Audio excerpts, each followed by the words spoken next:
Focal points of the project included visits to a mosque.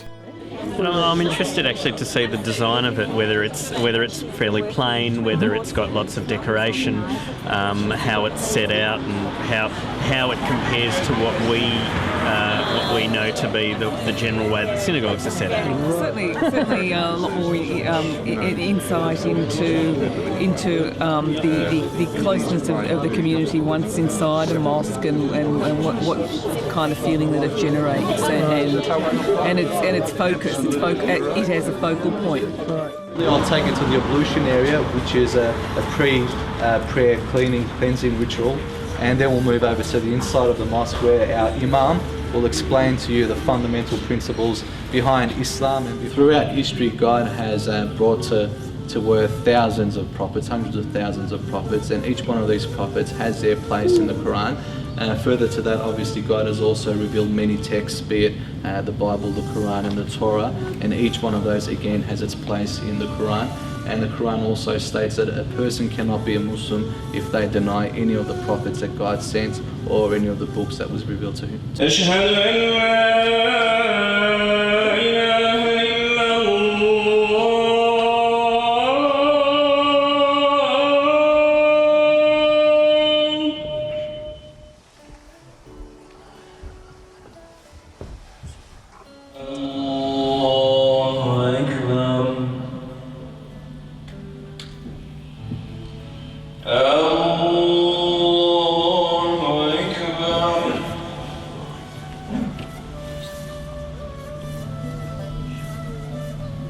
Is it like how you expected?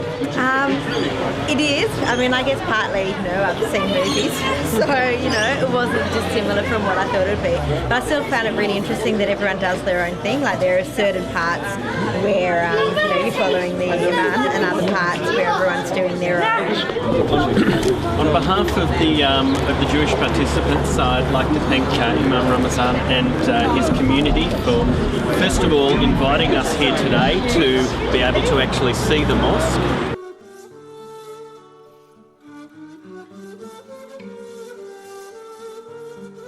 A synagogue and the Jewish Museum.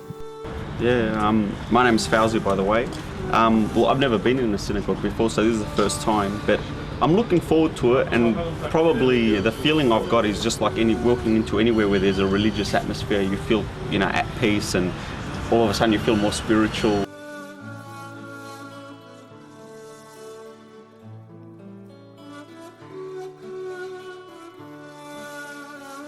How thrilling it is, and what a privilege it is to be showing our Muslim friends around the Jewish Museum today, and particularly now this St Kilda Synagogue.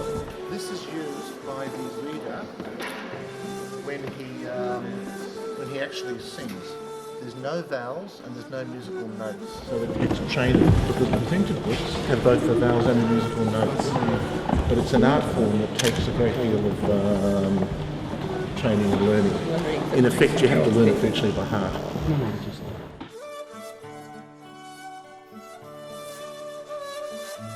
Synagogue is from the Greek, meaning a meeting place of the people, right? Synergy, together, the people. 50 years later, the Babylonians were conquered by the Persians. The Persians, King Cyrus, allowed the Jews of Babylon to go back. We've just had the opportunity to view several sections of the museum here in St Kilda, and we've just been through the section devoted to art and its interpretation by Islam, Christianity and Judaism. Updated. The actual words are not changed, but just the way the texts are written today, as opposed to the Quran that was written 1,000 years ago. I was actually quite amazed about the synagogue. There was so much in common. It's spiritually, like you feel,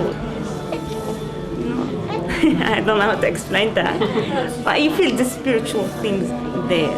Well, I was fascinated when I walked into the synagogue.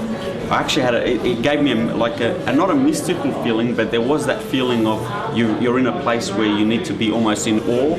It was a lot more decorated than what I thought. There was a lot of decoration there, and the other thing I found was there was a real feeling of you're in a place where you almost feel like you would like to be there in solitude. almost to be able to sit down and have a think about life in general and have a look around and take in what was there. It was great. I've never been in one before, and it was a good feeling. The time for iftar has settled, so I invite Sheikh Mbia Isar to recite the azan, the call to prayer.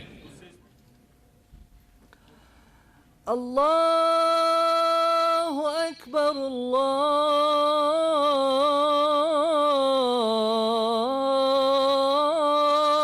Akbar.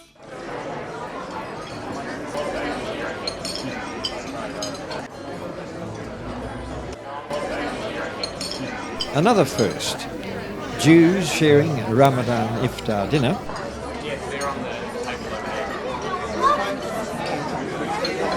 I'm very grateful for the invitation because it was an illuminating experience for me.